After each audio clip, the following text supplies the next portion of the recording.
ইরানের বিরুদ্ধে যুদ্ধ শুরুর মুহূর্তেও ট্রাম্প আত্মবিশ্বাসী ছিলেন অনায়াসেই ধসিয়ে দেবেন ইসলামী প্রজাতন্ত্রের ভিত। সংঘাত চলাকালে বহুবার দাবি করেছেন যুক্তরাষ্ট্র তার কাঙ্ক্ষিত লক্ষ্য অর্জন করেছে। আর শুরু থেকেই যুক্তরাষ্ট্রকে পরোয়া না করা ইরানের দাবি এই যুদ্ধে ধরাশায়ী যুক্তরাষ্ট্র। কিন্তু 2 মাস পরে এসে দেখা যাচ্ছে প্রকৃতপক্ষে এই সংঘাতে এগিয়ে নেই কোনো পক্ষই।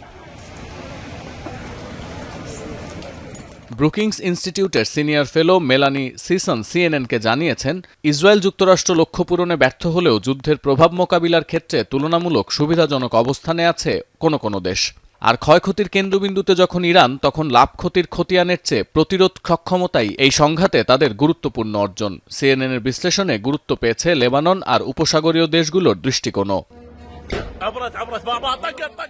সিএনএনের বিশ্লেষণে বলা হচ্ছে, যুদ্ধের সবচেয়ে বড় প্রভাব পড়ে সাধারণ মানুষের জীবনে। বেসামরিক স্থাপনার ক্ষয়ক্ষতি ছাড়াও 2 মাসের এই যুদ্ধে ইরানে প্রাণ গেছে 3,500-এর বেশি মানুষের। শত্রুপক্ষের সঙ্গে হাত মেলানোয় মৃত্যুদণ্ড দেওয়া হয়েছে 6 শতাধিক মানুষকে। 2 মার্চের পর থেকে ইসরায়েল হিজবুল্লাহ সংঘাতে মারা গেছেন 2,500-এরও বেশি লেবানিজ, ঘরছাড়া 6 লাখের বেশি মানুষ। আর ব্যাপক প্রাণহানি না হলেও উপসাগরীয় দেশগুলোর কয়েক দশকের স্থিতিশীলতা এবং সমৃদ্ধি এখন প্রশ্নের মুখে। বাংকারে লুকিয়ে প্রাণে বাঁচলেও নিরাপদে নেই ইসরায়েলিরা। আর ভৌগোলিক অবস্থানের কারণে বুলেট বোমা এড়াতে পারলেও গ্যাসোলিন আর বিমানের টিকিট কিনতে পকেট ফাঁকা হয়ে যাচ্ছে মার্কিনীদের। আইএমএফের প্রত্যাশা ছিল বিশ্বব্যাপী মুদ্রাস্ফীতি 4.1% থেকে কমে চলতি বছর 3.8%-এ নেমে আসবে, কিন্তু বর্তমানে এই হার 4.4%-এর কাছাকাছি।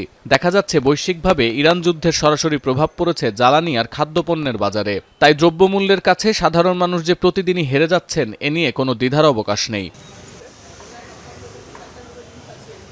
এদিকে আয়াতুল্লাহ খামেনিকে হত্যা করে ট্রাম্পের ইরানের শাসন ব্যবস্থা গুঁড়িয়ে দেওয়ার আকাঙ্ক্ষা মাঠে মারা গেছে। উল্টো সর্বোচ্চ নেতার মৃত্যু আরও একাট্টা করেছে ইরানিদের। বিপরীতে যুদ্ধ শুরুর জন্য মার্কিন আইন প্রণেতা ও সাধারণ মানুষের ভৎসনাও শুনতে হচ্ছে ট্রাম্পকে। এখন প্রশ্ন ওঠে, 8 সপ্তাহের এই সংঘাতে লাভ হলো কার? বিশ্বের বৃহত্তম জ্বালানি আমদানিকারক দেশ চীন মধ্যপ্রাচ্যের তেলের ওপর ব্যাপকভাবে নির্ভরশীল হলেও কয়লা ও নবায়নযোগ্য জ্বালানি ব্যবহারে জোর দিচ্ছে তারা। জ্বালানি সংকটের জেরে বাড়ছে চীনা সোলার প্যানেল এবং উইন্ড টারবাইনের চাহিদা। আর উস্কানি ছাড়া যুদ্ধ শুরু করার জন্য ওয়াশিংটনের যে দুর্নাম ছড়িয়েছে, সেই সুবিধা নিয়ে ভূরাজনীতিতে আরও শক্তিশালী অবস্থানে উঠে আসতে পারে বেইজিং।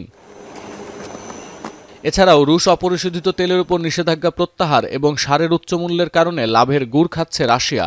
আন্তর্জাতিক জ্বালানি সংস্থা চলতি সপ্তাহের শুরুতে জানিয়েছে, ফেব্রুয়ারির তুলনায় মার্চে জ্বালানি রপ্তানি করে দ্বিগুণ আয় করেছে ক্রেমলিন। $9.75 বিলিয়ন ছাপিয়ে 1 মাসে মস্কোর আয় $19 বিলিয়ন। আর যুদ্ধের চিরায়ত সমীকরণ অনুযায়ী গেল 8 সপ্তাহে সমরাস্ত্র ও যুদ্ধ প্রযুক্তি নির্মাতা প্রতিষ্ঠানগুলোর আয় এবং সাফল্য কোনোটাই এড়িয়ে যাওয়ার সুযোগ নেই।